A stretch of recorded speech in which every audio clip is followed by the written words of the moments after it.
Hi, everybody. Welcome back to Joke a Day. And since it's been more than 2 months since my last haircut, and may end up being more than three before I finally get it cut, by that point, my hair will be back to as long as it was in late 60s, early 70s, when I wanted to be a Beatle.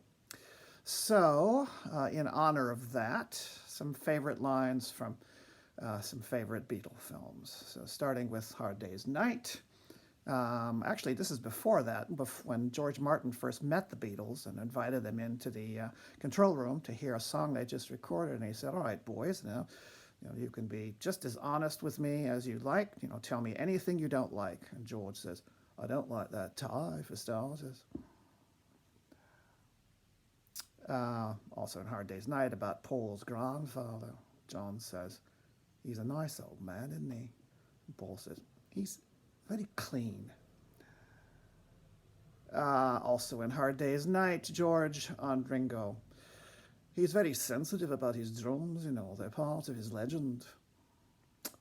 Um, Later on in Hard Day's Night, after this woman backstage has realized John isn't who she thought he was, John goes, "She looks more like him than I do."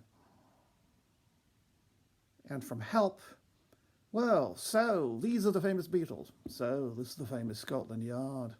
And later on, he's doing an impression of them over the phone. "Oh, fab rave gear, as it were." George says, "It's not a bit like Cagney." And finally, at the end of their last live concert, at the end of Let It Be, "I'd like to thank you on behalf of the group and ourselves, and I hope we pass the audition."